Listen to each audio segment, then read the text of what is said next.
Today's psalm will be very much reminiscent of the past psalms. Many of the past psalms we've already studied. It just goes into more detail about the enemies of Christ. And in this psalm, I believe it is clearly Christ speaking. Again, we are looking at these psalms from a Christocentric, that is a Christ-centered and kingdom-centered perspective. And so rather than seeing David and perhaps some, other historical figure under the Old Testament, we're actually looking at Christ and his people, his kingdom. Psalm 54, save me, O God, by your name. This is Christ. Vindicate me by your power. And one of the things I always encourage people to look for as they study the scriptures is the characteristics of God, who he is and what he has done. That's our greatest goal in life, is to know him more intimately and what he's done for us so that we may be thankful. And so we see here his power. We see here the significance of his name. Save me, O God, by your name. Vindicate me by your power. So we see that God is powerful. And what does he do? He vindicates.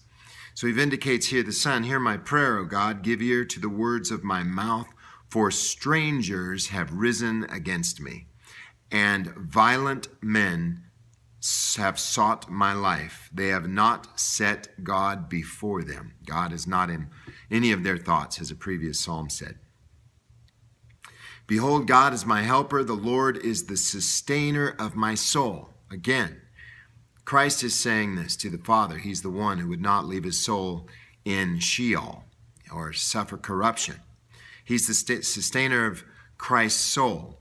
And now that we are in Christ, he is our sustainer by virtue of the crucifixion, resurrection, and presence of Christ in our lives.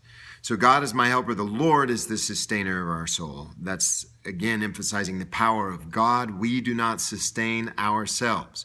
We did not come into salvation as we are in Christ, nor do we continue our salvation.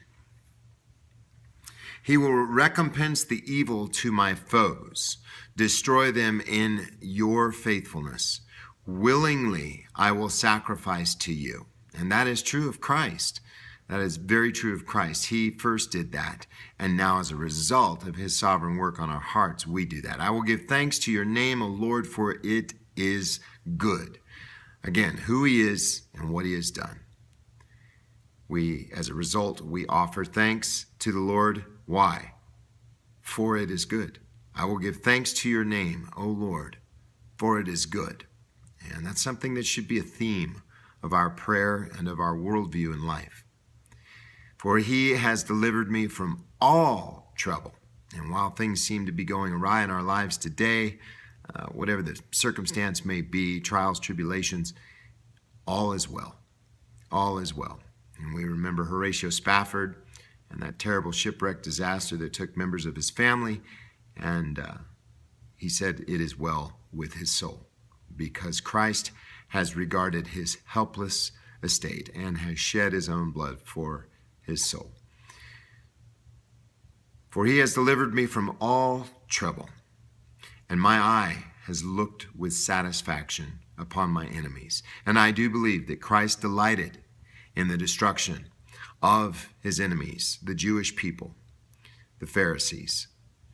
And he destroyed them permanently, and for that we too give thanks.